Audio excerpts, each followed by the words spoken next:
നമസ്കാരം. ASHA shots travel മെമ്മറീസിലേക്ക് സ്വാഗതം.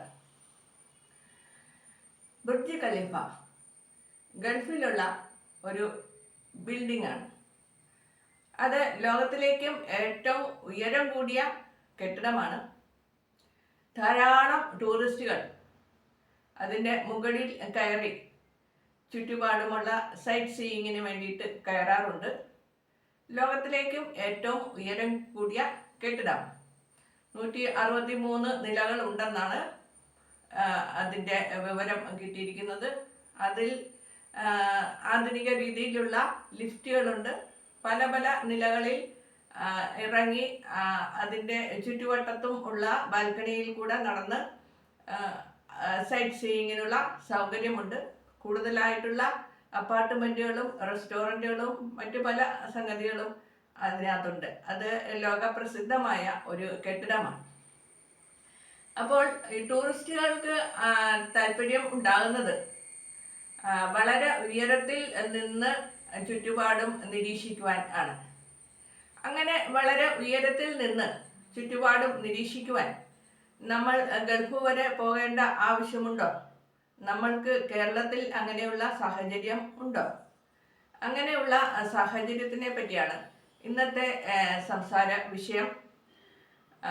നമ്മളുടെ കേരളത്തിലുള്ള ലൈറ്റ് ഹൗസ് വീഡിയോ കാണുന്നവർ ലൈക്ക് ചെയ്യാനും സബ്സ്ക്രൈബ് ചെയ്യാനും അതോടൊപ്പം കമൻറ്റ് സെക്ഷനിൽ ഹൈപ്പ് ബട്ടൺ കാണുകയാണെങ്കിൽ പ്രസ് ചെയ്യുവാനും ഓർമ്മപ്പെടുത്തുന്നു. കൊല്ലത്തുള്ള ലൈറ്റ് ഹൗസിലേക്ക് ടൂറ് പോയ വിശേഷമാണ് ഇന്ന് പറയുന്നത്. ലൈറ്റ് ഹൗസ് എന്നത് പണ്ട് കാലങ്ങളിൽ കപ്പലുകൾക്ക് ദിശ കാണിക്കാൻ വേണ്ടിയിട്ട് കരയിൽ സ്ഥാപിച്ചിരുന്ന വലിയ ലൈറ്റാണ്. അത് വലിയൊരു സ്തൂപം അല്ലെന്നുണ്ടെങ്കിൽ ടവർ, വളരെ പൊക്കത്തിലുള്ള സ്തൂപം അല്ലെങ്കിൽ ടവറിന് മുകളിൽ വിളക്ക് കത്തിക്കുകയാണ്. അപ്പോൾ വളരെ ദൂരെ കടലിൽ വരുന്ന കപ്പലുകൾക്ക് ഈ ലൈറ്റ് കാണാൻ പറ്റും. അങ്ങനെ കര അവിടെ അടുത്തുണ്ട് എന്ന് അവർക്ക് മനസ്സിലാകാൻ വേണ്ടിയിട്ടാണ് ലൈറ്റ് ഹൗസുകൾ സ്ഥാപിച്ചിരുന്നത്.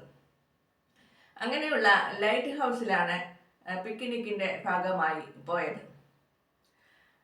ഇത് ബുർജ് ഖലീഫ പോലെ 163 നിലകളുടെ അത്രയ്ക്കുള്ള ഉയരമൊന്നും കാണില്ല. എങ്കിലും നമ്മളെ സംബന്ധിച്ച് വളരെ ഉയരം കൂടിയ ഒരു സ്തൂപം ആണ്. അതിനുള്ളിൽ കയറുന്നതിന് ചെറുതായുള്ള ഫീസുണ്ട്. ഓരോ ആളിനും എത്രയോ ചെറിയ ഒരു എമൗണ്ട് ഫീസ് ഉണ്ട്. ടിക്കറ്റ് എടുത്ത് വേണം ഉള്ളിൽ കയറാൻ. ഉൾവശം പൊള്ളയായ ഒരു സ്തംഭം ആണ് ഇത്. വളരെ പൊക്കത്തിൽ ഉൾവശത്ത് ഒന്നും തന്നെ ഇല്ല.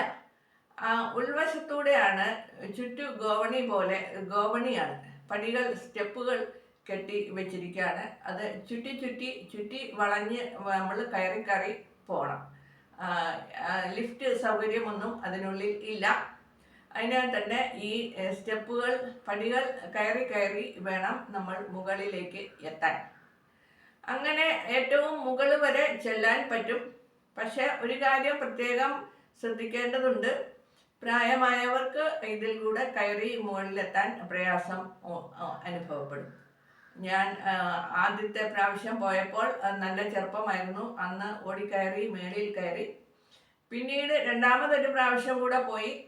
പക്ഷേ പിന്നീട് ഒരുപാട് വർഷങ്ങൾ കഴിഞ്ഞാണ് പോയത്. അതിൽ രണ്ടാമത്തെ നില വരെ ഒക്കെ കയറി കഴിഞ്ഞപ്പോൾ എനിക്ക് പേടിയായിപ്പോയി. ഞാൻ താഴേക്ക് നോക്കിയപ്പോൾ വല്ലാത്ത ഭയം തോന്നി. ഞാൻ തിരികെ ഇറങ്ങിപ്പോന്നു. അപ്പോൾ അങ്ങനെ ഒരു പ്രശ്നം ഇതിനകത്തുണ്ട്. ചെറുപ്പക്കാർക്കൊക്കെ സ്റ്റെപ്പ് കയറി മേൽവശം വരെ പോയി മേളിൽ നിന്ന് നമ്മൾ താഴേക്ക് നോക്കുമ്പോൾ നമുക്ക് ഭയമുണ്ടാവും. അങ്ങനെയുള്ള ഭയപ്പാട് ഉള്ളവർക്ക് കയറാൻ പറ്റില്ല. അല്ലാത്തവർക്ക് മേള് വരെ കയറി പോകാം. അങ്ങനെ ഞാൻ ഓർക്കുന്നു, ചെറുപ്പത്തിൽ അതിന് പോയതൊരു ഭാഗ്യമായി പോയി. അന്ന് ഞാൻ മുകൾ വശം വരെ കയറി. ഏറ്റവും മുകളിൽ ചെന്ന് കഴിയുമ്പോൾ വെളിയിലേക്ക് ഒരു ബാൽക്കണി ഉണ്ട്. ടവറിന് ചുറ്റുമായിട്ട് ഒരു ബാൽക്കണി ഉണ്ട്. വളരെ ഉയരത്തിലുള്ള കൈവരി, അടച്ച് ഉറപ്പുള്ള കൈവരിയൊക്കെ ആയിട്ടുള്ള ബാൽക്കണിയാണ്. നമ്മളുടെ തല ഭാഗം വരെയും ബാൽക്കണിയുടെ കൈവരി ഉണ്ട്.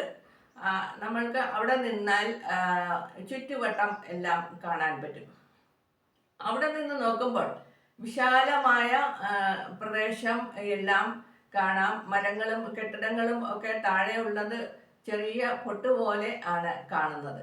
അതാണ് ഏറ്റവും ഉയരം നിന്നിട്ട് നമ്മൾ താഴ്വശത്തേക്ക് കാണുമ്പോൾ ഉള്ള പ്രത്യേകത. അത് അങ്ങനെ കാണാൻ വേണ്ടിയിട്ടാണ് എല്ലാ ടൂറിസ്റ്റുകളും ബുർജ് ഖലീഫയിലും കയറി ചെല്ലുന്നത്. അതും ഇതുപോലെയാണ്. അത് 163 നിലയുടെ ഉയരത്തിൽ നിന്നാണ് നമ്മൾ താഴ്വശം കാണുന്നത്. ഇത് അത്രയ്ക്കുള്ള ഉയരമൊന്നും ഇല്ല, എങ്കിലും ഏകദേശം അതുപോലൊക്കെ തന്നെയുള്ള അനുഭവമാണ് നമ്മൾക്ക് ഉണ്ടാവുക. അങ്ങനെ ചുറ്റിനും കറങ്ങി നടന്ന് സ്തൂപത്തിന്റെ ചുറ്റുവശത്തുമായി ഈ ബാൽക്കണി ഉണ്ട്.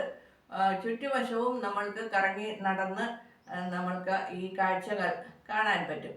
അതിന് ശേഷം അതിൻ്റെ നടുവശത്തായി മുകളിലേക്കൊരു മുറിയുണ്ട്. അങ്ങോട്ട് കയറാൻ പറ്റില്ല, പ്രവേശനമില്ല. അതിനുള്ളിലാണ് വിളക്ക് സ്ഥാപിച്ചിരിക്കുന്നത്. അത് കണ്ണാടി ആയിട്ടുള്ള ഒരു മുറിയാണ്. കണ്ണാടി ചില്ലുകൾ വെച്ച് മറച്ച ഒരു ചെറിയൊരു മുറിയാണ്. അതിനുള്ളിൽ ഒരു വലിയ ഒരു വിളക്കുണ്ട്. വിളക്ക് ഇലക്ട്രിക് വിളക്കല്ല. പണ്ട് കാലങ്ങളിൽ വിളക്ക് കത്തിക്കുവാൻ വേണ്ടി ഉപയോഗിച്ചിരുന്ന സാമഗ്രികളാണ്.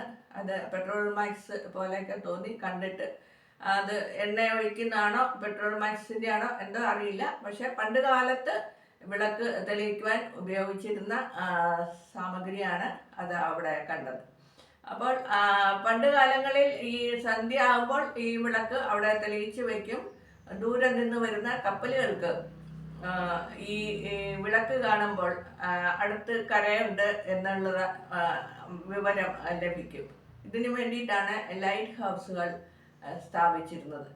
ഇപ്പോൾ അത് പ്രവർത്തനം ഉണ്ടോ അറിയില്ല. പക്ഷേ ടൂറിസ്റ്റുകൾക്ക് കയറാൻ വേണ്ടിയിട്ട് ഉള്ള സൗകര്യം കൊടുക്കുന്നുണ്ട്.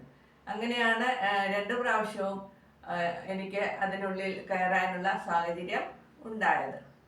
അപ്പോൾ ഞാൻ പറയാൻ ഉദ്ദേശിച്ചത് എന്താണെന്ന് വെച്ച് കഴിഞ്ഞാൽ, നമ്മളുടെ കേരളത്തിലും നമ്മൾക്ക് ഇത് എല്ലാ കാര്യങ്ങളും കണ്ടറിയുവാനും അനുഭവിക്കാനും ഉള്ള സാഹചര്യങ്ങൾ ഉണ്ട്. മറ്റുള്ള രാജ്യങ്ങളിൽ ഉള്ളതുപോലെ തന്നെ എല്ലാ സംഗതികളും നമ്മളുടെ കൊച്ചു കേരളത്തിലും ഉണ്ട്. വീണ്ടും കാണാം മറ്റൊരു വിശേഷവുമായി. നമസ്കാരം.